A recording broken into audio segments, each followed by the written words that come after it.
Hi friends, welcome to crunch foodie corner. இன்றைக்கி நம்ம என்ன விலாக் பார்க்க போகிறோன்னா, நம்ம மூணார் போன விலாக் தான் பார்க்க போகிறோம். நாங்கள் வந்துட்டு 2 வீலரில் தான் இந்த வாட்டி ட்ராவல் பண்ணியிருந்தோம். நாங்கள் ரூம் வந்து எங்கே போட்டிருந்தோன்னா, மறையூரில் ஒரு ரெசார்ட்டில் ஸ்டே பண்ணியிருந்தோம். ஸ்டே பண்ணிவிட்டு அங்கேருந்து நாங்கள் வந்து மூணாருக்கு போயிட்டு வந்திருந்தோம்.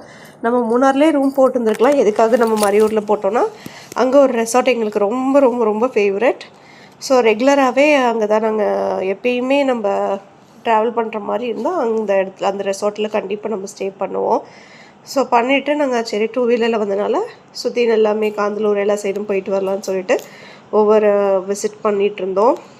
ஒவ்வொரு சைட்டாக விசிட் பண்ணோம்.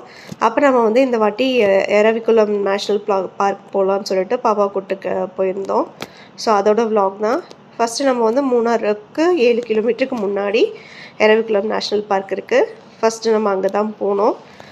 அங்கே போயிட்டு பார்த்தீங்கன்னா நம்ம வந்து நம்மளோட ஓன் வெஹிக்கிள்லாம் அங்கேயே ட்ராப் பண்ணிவிட்டு அங்கே டிக்கெட் எடுத்துகிட்டு க்யூவில் நின்னோன்னு பார்த்தீங்கன்னா நம்மளுக்கு அவங்களோட பஸ்ஸே வரும். ஸோ அந்த பஸ்ஸில் தான் நம்ம ட்ராவல் பண்ணுற மாதிரி இருக்கும்.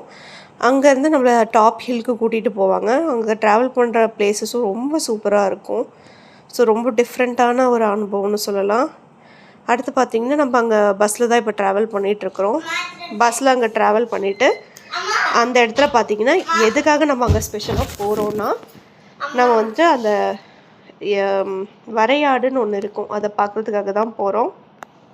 அங்கே அதை தாண்டி வேறு எதுவுமே இல்லை. அந்த பிளேஸஸ்க்கு போனதுக்கப்புறம் அங்கே ஒரே ஒரு ஷாப் மட்டும் இருக்கும். நம்மளை அங்கே இறக்கி விட்டுருவாங்க. ஸ்நாக்ஸ் வேணும் அங்கே சாப்பிட்டுட்டு அங்கேருந்து அந்த டாப் ஹில்லுக்கு நடந்து தான் எல்லாருமே போகணும்.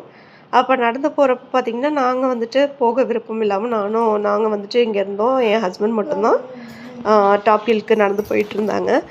அப்போ வந்து பார்த்திங்கன்னா சரி நம்ம மட்டும் மிஸ் பண்ணுறோம், பார்க்க முடியலன்னு நினச்சிட்டு ஃபீல் பண்ணிகிட்டு இருந்தோம். கடைசியாக பார்த்திங்கன்னா நாங்கள் ஒரு வெயிட்டிங் ஏரியாவில் உட்காந்து பார்த்துட்ருக்க தானாக வந்து வரையாடு கீழேயே நடந்து வந்துட்டு இருந்துச்சு.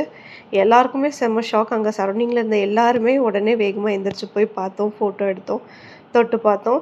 ஸோ இதை முடிச்சுட்டு அடுத்து நாங்கள் எங்கள் வேலையை பார்த்துட்டு இருந்தோம். நாங்கள் பாட்டுக்கு பேசிட்டு வேடிக்கை பார்த்துட்டு இருந்தோம். பார்த்தா நம்மளே சுற்றி இந்த சைடு 2 ஆடு வருது, இங்கிட்ட ஒரு ஆடு சுற்றி வந்துட்டு இருந்துச்சு.